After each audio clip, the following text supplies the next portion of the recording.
மெய்வெளியின் செய்திகள் ஆதரவு வழங்குவோர் Satcon Holidays.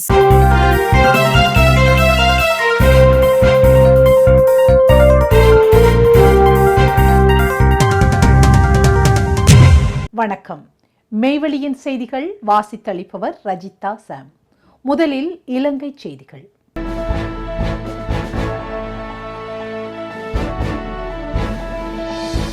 யாழ் மாவட்டத்தில் ஆய்வுப் பணிகளில் நெதர்லாந்து தொல்லியல் நிபுணர்கள். தொல்லியல் திணைக்களத்தின் அழைப்பின் பேரில் யாழ்ப்பாணத்திற்கு வருகை தந்துள்ள நெதர்லாந்து நாட்டின் தொல்லியல் திணைக்கள அதிகாரிகள் குழு வடக்கு பகுதிகளில் விரிவான ஆய்வுப் பணிகளில் ஈடுபட்டுள்ளது. அந்த நிலையில் குறித்த நிபுணர் குழு யாழ்ப்பாணத்தில் 15 நாட்கள் தங்கியிருந்து பல்வேறு தொல்லியல் மற்றும் நிலவியல் சார்ந்த ஆய்வுகளை முன்னெடுத்து வருகின்றது.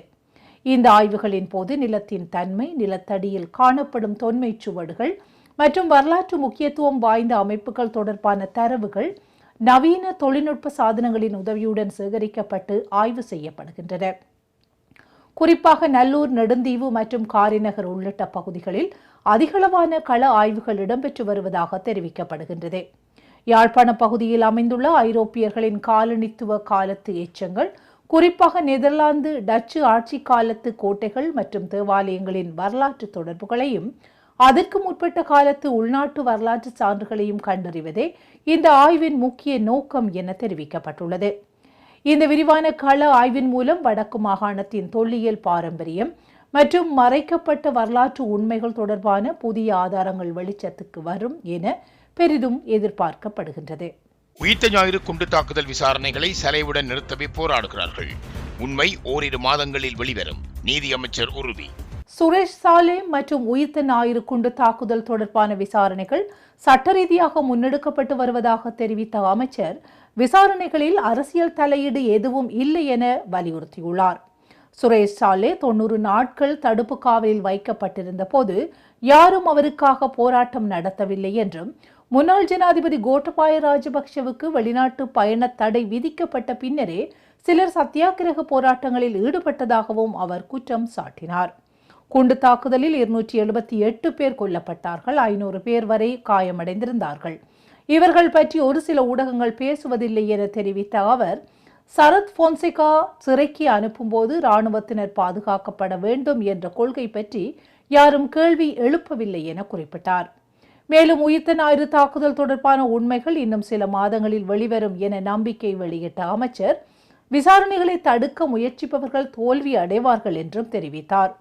குண்டு தாக்குதல்கள் தொடர்பான உண்மை இன்னும் ஓரிரு மாதங்களில் வெளிவரும். திணறுபவர்களை பொருட்படுத்த போவதில்லை, மக்கள் தெளிவாக உள்ளார்கள் என்றும் அவர் மேலும் சுட்டிக்காட்டியுள்ளார். 11 தமிழ் இளைஞர்கள் கடத்தல் வழக்கு. சந்தேக நபராக பெயரிடப்பட்டுள்ள முன்னாள் கடற்படை தளபதி. கொட்டாஞ்சேனை மற்றும் கொழும்பு புறநகர் பகுதிகளில் இருந்த தமிழ் இளைஞர்கள் 11 பேர் கடத்தப்பட்டு காணாமல் ஆக்கப்பட்டமை தொடர்பில் கடற்படையின் முன்னாள் தளபதி அட்மிரல் ரவீந்திர விஜய குணரத்ன சந்தேக நபராக பெயரிடப்பட்டுள்ளார். இந்த சம்பவம் தொடர்பாக விசாரணைக்காக எதிர்வரும் ஜூன் மாதம் 27ஆம் தேதி கொழும்பு கோட்டை நீதவான் மன்றத்தில் முன்னிலையாகுமாறு அவருக்கு நீதிமன்ற அழைப்பாணை விடுக்கப்பட்டுள்ளது. சங்கீசன் விடுதலை செய்யப்பட வேண்டும். சர்வதேச மன்னிப்பு சபை வலியுறுத்தல்.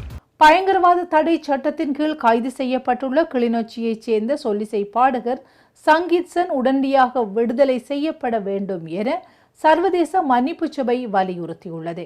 தமிழீழ விடுதலை புலிகளுடன் தொடர்புடைய உள்ளடக்கத்தை கொண்ட பாடலை பாடி அதனை சமூக வலைத்தளங்களில் பகிர்ந்ததாக கூறப்படும் குற்றச்சாட்டின் பேரில் 24 வயதான கணேஷ்குமார் சங்கீத்சன் கடந்த 2ஆம் தேதி கைது செய்யப்பட்டு தடுப்பு காவலில் வைக்கப்பட்டுள்ளார்.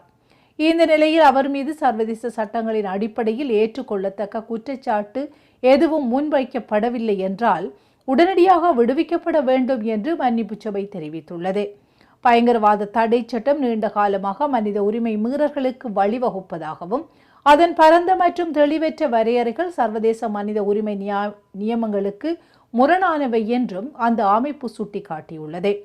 மேலும் பயங்கரவாத தடை சட்டத்தின் கீழ் இடம்பெற்றதாக கூறப்படும் துஷ்பிரயோகங்கள் மற்றும் மனித உரிமை மீறல்கள் குறித்து உடனடி விசாரணைகள் நடத்தப்பட வேண்டும் என கோரியுள்ள சர்வதேச மன்னிப்பு சபை அச்சட்டத்தின் பயன்பாட்டை நிறுத்தி அதை முற்றாக நீக்குவதற்கான நடவடிக்கைகளை அரசாங்கம் அவசரமாக முன்னெடுக்க வேண்டும் என்றும் வலியுறுத்தியுள்ளது. இணைய மோசடி கும்பல்களின் புதிய தளமாக இலங்கை மாறும் அபாயம். கம்போடியாவில் இணைய மோசடி கும்பல்களுக்கு எதிராக முன்னெடுக்கப்பட்டு வரும் கடுமையான நடவடிக்கைகளின் பின்னணியில் சில குற்றவியல் வலை அமைப்புகள் இலங்கையை நோக்கி இடம்பெயர்ந்து வருவதாக சர்வதேச ஊடகமான ப்ளூம்பர்க் எச்சரிக்கை விடுத்துள்ளது. விசா இல்லாத பயண வசதி, தங்குமிடங்களின் கிடைக்கும் தன்மை, வலுவான தொலை தொடர்பு வலையமைப்பு மற்றும் முறைசாரா பண பரிமாற்ற அமைப்புகள் ஆகியவை இலங்கையை இணைய மோசடி நடவடிக்கைகளுக்கு கவர்ச்சிகரமான தளமாக மாற்றியுள்ளதாக புலனாய்வாளர்கள் தெரிவிக்கின்றனர். இந்த அச்சுறுத்தலை எதிர்கொள்ளும் நோக்கில் இலங்கை அதிகாரிகள் புதிய இணைய குற்ற பிரிவொன்றை அமைத்துள்ளனர். 2026ஆம் ஆண்டில் மட்டும் 1000க்கும் அதிகமான சந்தேக நபர்கள் கைது செய்யப்பட்டுள்ளதாகவும் அவர்களில் பெரும்பாலானோர் மேற்கு கடற்கரை பகுதிகளிலும் கொழும்பிலும் கைது செய்யப்பட்டுள்ளதாகவும் போலீசார் தெரிவித்துள்ளனர். கடந்த ஏப்ரல் மாதம் மேற்கு கடற்கரை பகுதியில் நடத்தப்பட்ட திடீர் சோதனையில் 150க்கும் மேற்பட்ட வெளிநாட்டவர்கள் இணைய மோசடியில் ஈடுபட்டிருந்ததாக கண்டறியப்பட்டது. அதனைத் தொடர்ந்து கொழும்பு அருகிலுள்ள அடுக்குமாடி குடியிருப்பில் மேற்கொள்ளப்பட்ட சோதனையில் மேலும் 120 வெளிநாட்டவர்கள் கைது செய்யப்பட்டனர். சீராவின் அழுத்தத்தை தொடர்ந்து கம்போடியா மேற்கொண்ட நடவடிக்கைகளுக்கு பிறகு மோசடி கும்பல்கள் புதிய தளங்களை தேடி வருவதாகவும் இலங்கை அதில் முக்கிய இடமாக உருவெடுத்து வருவதாகவும் புலனாய்வாளர்கள் எச்சரிக்கின்றனர். இதேவேளை மோசடி நடவடிக்கைகளின் பரவல் இலங்கை மட்டுமன்றி ஐக்கிய அரபு அமீரகம், திமோர் லெஸ்டே, பிஜி மற்றும் ஆப்பிரிக்காவின் சில பகுதிகளுக்கும் விரிவடைந்துள்ளதாக தெரிவிக்கப்பட்டதுடன் பன்னாட்டு குற்றவியல் வலை அமைப்புகளின் வளர்ச்சி குறித்து புதிய கவலைகளும் எழுப்பப்பட்டுள்ளது. செம்மணியில் இன்று சிசுக்கள் சிறுவர்களுடைய எலும்புக்கூடுகள் உட்பட 7 எலும்புக்கூடுகள் முற்றாக அகழ்ந்தெடுக்கப்பட்டது. செம்மணி மனித புதைக்குழியில் இருந்து 12 மனித எலும்புக்கூடுகள் அடையாளம் காணப்பட்டுள்ள நிலையில் சிசுக்கள் சிறுவர்களுடைய எலும்புக்கூடுகள் உட்பட 7 எலும்புக்கூடுகள் முற்றாக அகழ்ந்து எடுக்கப்பட்டுள்ளது. செம்மணி மனித புதைக்குழியின் 3ஆம் கட்ட அகழ்வு பணியின் 21ஆம் நாள் அகழ்வு பணிகள் இன்றைய தினம் புதன்கிழமை நடைபெற்றது. இன்றைய அகழ்வின் போது 12 மனித எலும்புக்கூடுகள் அடையாளம் காணப்பட்டுள்ள நிலையில் ஏற்கனவே அடையாளம் காணப்பட்ட எலும்புக்கூடுகளில் 4 சிறுவர்களுடைய எலும்புக்கூடும் 2 சிசுக்களின் எலும்புக்கூடுகள் உட்பட 7 எலும்புக்கூடுகள் அகழ்ந்து எடுக்கப்பட்டன. அதன் அடிப்படையில் 339 எலும்புக்கூடுகள் அடையாளம் காணப்பட்டுள்ள நிலையில் அவற்றில் 318 எலும்புக்கூடுகள் அகழ்ந்து எடுக்கப்பட்டுள்ளமை குறிப்பிடத்தக்கது. செய்திகளில் இனி வருவன இந்திய செய்திகள். Soft ocean breeze. Bentata welcomes you to paradise with Satkin Holidays. Mirissa Beach. Feel the magic of Mirissa, where turquoise waves, peaceful beaches, and unforgettable moments create the perfect escape for couples. Relax, walk by the shore, and fall in love with every sunset. Weligama. Adventure meets romance in Weligama. Surf, smile, and enjoy the beauty of Sri Lanka with Satkin Holidays. Your dream beach getaway starts here. Satkin Holidays. For more info, contact www.satkin.com.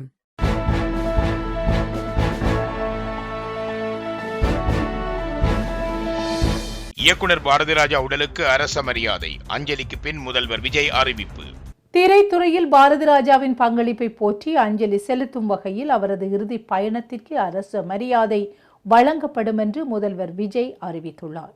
இது குறித்து முதல்வர் விஜய் வெளியிட்டுள்ள செய்திக்குறிப்பில், தமிழ் திரையுலகின் இயக்குனர் இமயம் பாரதிராஜா காலமானார் என்ற செய்தி அறிந்து மிகுந்த வேதனையும் துயரமும் அடைந்தேன். கிராமிய பின்னணியில் வாழ்வியல் உயிரோட்டத்துடன் பல வெற்றி படங்களை உருவாக்கி தமிழ் திரைப்பட உலகில் தனக்கு என ஒரு தனி முத்திரை பதித்தவர் இயக்குனர் பாரதிராஜா. தனது படைப்புகளுக்காக நாட்டின் உயரிய விருதான பத்மஸ்ரீ உள்ளிட்ட பல்வேறு தேசிய மாநில விருதுகளை பெற்றவர். பல தலைமுறை கலைஞர்களை உருவாக்கி அவரது பங்களிப்பு தமிழ்நாட்டில் தமிழ் திரைப்பட வரலாற்றில் என்றென்றும் நிலைத்திருக்கும். இயக்குனர் இமயம் பாரதிராஜாவின் மறைவு தமிழ் திரை உலகிற்கு ஈடு செய்ய முடியாத பேரிழப்பாகும். அவரை இழந்தும் வாடும் குடும்பத்தினருக்கும், நண்பர்களுக்கும், திரைப்பட துறையினருக்கும், ரசிகர்களுக்கும் நமது ஆழ்ந்த இரங்கலை தெரிவித்துக் கொள்கின்றேன். அவரது ஆன்மா இறைவன் திருவடி நிழலில் இளைப்பார பிரார்த்திக்கின்றேன். திரைத்துறையில் பாரதிராஜா அவர்களின் பங்களிப்பை போற்றி அஞ்சலி செலுத்தும் வகையில் அவரது இறுதி பயணத்துக்கு அரச மரியாதை வழங்கப்படும் என்று முதல்வர் விஜய் அறிவித்துள்ளார். முன்னதாக நீலாங்கரை இல்லத்தில் வைக்கப்பட்டிருந்த இயக்குனர் பாரதிராஜாவின் உடலுக்கு முதல்வர் விஜய் மாலை அணிவித்து மரியாதை செலுத்தினார். வயது மூப்பு காரணமாக கடந்த சில மாதங்களாக மருத்துவமனையில் சிகிச்சை பெற்று வந்த இயக்குனர் பாரதிராஜா இன்று அதிகாலை காலமானார். பேரறிவாளன் சட்டப்படி தன்னை வழக்கறிஞராக பதிவு செய்து கொண்டதில் என்ன தவறு? தலைமை நீதிபதி கேள்வி. பேரறிவாளன் சட்டப்படி தன்னை வழக்கறிஞராக பதிவு செய்து கொண்டதில் என்ன தவறு உள்ளது என உயர் நீதிமன்ற தலைமை அதிகாரி அமர்வு கேள்வி எழுப்பியுள்ளது. முன்னாள் பிரதமர் ராஜீவ்காந்தி கொலை வழக்கில் கைதாகி 30 ஆண்டுகளுக்கும் மேலாக சிறை தண்டனையை அனுபவித்த பேரறிவாளன் கடந்த 2022ஆம் ஆண்டு உச்ச நீதிமன்றத்தால் விடுவிக்கப்பட்டார். இந்த நிலையில் அவர் சட்டப்படிப்பு படித்து கடந்த ஏப்ரல் 24 அன்று தமிழ்நாடு மற்றும் புதுச்சேரி பார் கவுன்சிலில் தன்னை வழக்கறிஞராக பதிவு செய்து கொண்டார். இந்நிலையில் பேரறிவாளன் வழக்கறிஞராக பதிவு செய்ததை எதிர்த்து காங்கிரஸ் எம்பி ஆர் சுதா சென்னை உயர்நீதிமன்றத்தில் வழக்கு தொடர்ந்தார். அதில் பேரறிவாளன் கருணை அடிப்படையில் உச்ச நீதிமன்றத்தால் விடுவிக்கப்பட்டுள்ளாரே அன்றி குற்றவாளி இல்லை என குறிப்பிடப்படவில்லை. மேலும் குற்ற வழக்குகளில் சிறை தண்டனையை அனுபவிக்கும் குற்றவாளிகள் விடுதலையான 2 ஆண்டுகளுக்கு பிறகு வழக்கறிஞராக தங்களை பதிவு செய்து கொள்ள அனுமதிக்கும் வழக்கறிஞர் சட்டப்பிரிவையும் சட்டவிரோதமானது என அறிவித்து அதை ரத்து செய்ய வேண்டும். பேரறிவாளனை வழக்கறிஞராக பதிவு செய்து தொடர்பாக சிபிஐ விசாரணைக்கு உத்தரவிட வேண்டும் என கோரியிருந்தார். இந்த வழக்கு தலைமை நீதிபதி எம் தர்மகாரி மற்றும் நீதிபதி அருள்முருகன் ஆகியோர் அடங்கிய அமர்வில் விசாரணைக்கு வந்தது. அப்போது நீதிபதிகள் குற்ற வழக்கில் சிறை தண்டனை அனுபவித்து விடுதலையான 2 ஆண்டுகளுக்கு பிறகு வழக்கறிஞராக பதிவு செய்து கொள்ளலாம் என வழக்கறிஞர்கள் சட்டம் அனுமதிக்கும் போது பேரறிவாளன் தன்னை வழக்கறிஞராக பதிவு செய்து கொண்டதில் என்ன தவறு என கேள்வி எழுப்பினார். பின்னர் இந்த வழக்கில் சிபிஐ விசாரணை கோருவது ஏற்புடையது அல்ல என்பதால் வழக்கிலிருந்து சிபிஐயை நீக்க மனுதாரருக்கு உத்தரவிட்டார். அத்துடன் இந்த வழக்கில் அகில இந்திய பார் கவுன்சில் மற்றும் தமிழ்நாடு பார் கவுன்சில் உள்ளிட்டோர் பதிலளிக்க 4 வார காலம் அவகாசம் வழங்கி விசாரணையை தள்ளி வைத்துள்ளார். செய்திகளில் தொடர்வன உலக செய்திகள்.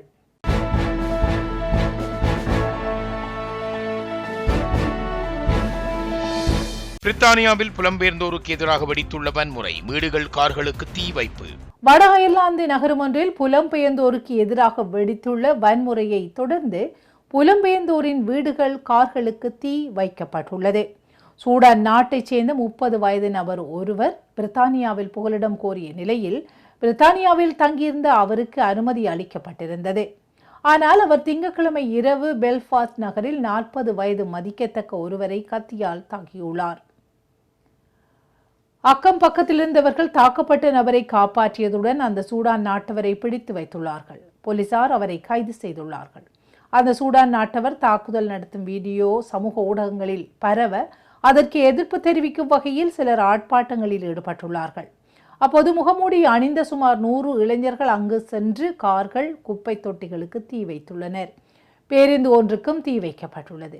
தாக்குதல் நடத்தியவர் புலம்பெயர்ந்தோர் என்பதால் புலம்பெயர்ந்தோர் வாழும் வீடுகள் சேதமாக்கப்பட்டுள்ளன, தீ வைக்கப்பட்டுள்ளன. அங்கு வாழும் புலம்பெயர் வீடுகளை விட்டு தப்பியோடும் நிலை உருவாகியுள்ளது.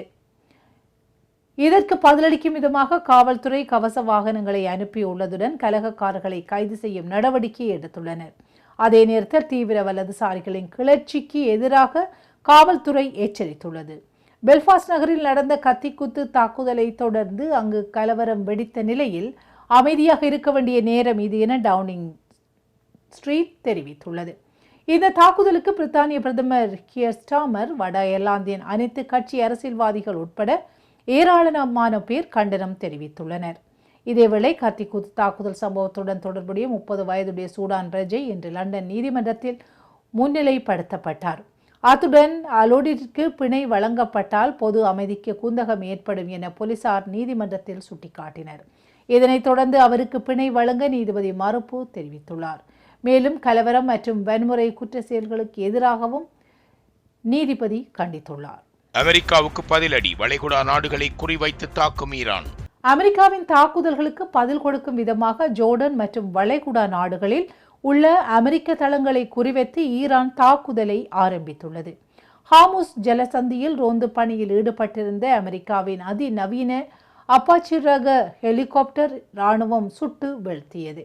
ஓமான் நாட்டின் கடற்கரைக்கு அருகே திங்கட்கிழமை அதிகாலை 3:30 மணியளவில் இந்த அப்பாச்சி ஹெலிகாப்டர் விழுந்து விபத்துக்குள்ளானதாக அமெரிக்க இராணுவத்தின் மத்திய கட்டளையகம் தெரிவித்தது. இதற்கு பதிலடி கொடுக்கும் விதமாக அமெரிக்கா புதன்கிழமை அன்று அதிகாலையில் ஈரான் மீது வான்வெளி தாக்குதலை தொடங்கியது.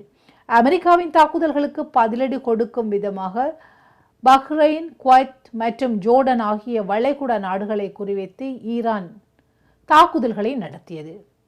பஹ்ரைன் மற்றும் குவைத்தில் உள்ள அமெரிக்க தளங்கள் மீது ஈரான் தாக்குதல்களை தொடுத்தது. இதனை தடுக்கும் விதமாக இவ்விரு நாடுகளும் வான் பாதுகாப்பு அமைப்புகளையும் பயன்படுத்தின. அமெரிக்க படைகள் தங்கியிருந்த ஒரு விமான தளத்தை நோக்கி ஈரான் ஏவிய 5 ஏவுகணைகளை சுட்டு வீழ்த்தியதாக ஜோர்டன் தெரிவித்துள்ளது. அமெரிக்காவுக்கு எச்சரிக்கை விடுத்த ஈரான் வெளியுறவு அமைச்சர் அப்பாஸ் அராக்சி, நீங்கள் பாதுகாப்பாக இருக்க விரும்பினால் எங்கள் பிராந்தியத்தை விட்டு வெளியேறுங்கள் என்று தனது சமூக வலைத்தளத்தில் குறிப்பிட்டுள்ளார். இந்த சூழலில் தங்களின் ஹெலிகாப்டர் சுட்டு வீழ்த்தப்பட்டதற்கு பதிலடியாக ஈரான் மீது நடத்தப்பட்ட தாக்குதல்களை நிறைவு செய்துவிட்டதாக அமெரிக்க ராணுவம் அறிவித்தது. அமெரிக்கா மற்றும் இஸ்ரேலிய தாக்குதல்களை தடுப்பதற்கு வளைகுடாவில் உள்ள அதன் நட்பு நாடுகளுக்கு சட்டபூர்வமாக மற்றும் தார்மீக பொறுப்பு உள்ளது என ஈரான் வெளியுறவு அமைச்சகம் எச்சரித்துள்ளது. இத்துடன் மெய்வெளியின் செய்திகள் நிறைவு பெற்றன. தொடர்ந்து நமது மேலதிக செய்திகளை பார்வையிட www.மெய்வெளி.com என்ற இணையதளத்தை பார்வையிடுங்கள். தொடர்ந்து நமது நிகழ்ச்சிகளோடு இணைந்து கொள்ள மெய்வெளி ஆப்பையும் தரைவிறக்கம் செய்து கொள்ளுங்கள். வணக்கம்.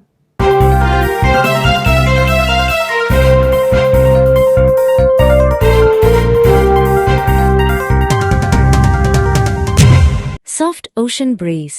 Bentata welcomes you to paradise with Satkin Holidays. Mirasa Beach. Feel the magic of Mirasa, where Tucaris waves, peaceful beaches, and unforgettable moments create the perfect escape for couples. Relax, walk by the shore, and fall in love with every sunset. Weligama. Adventure meets romance in Weligama. Surf, smile, and enjoy the beauty of Sri Lanka with Satkin Holidays. Your dream beach getaway starts here. Satkin Holidays. For more info, contact www.satkin.com.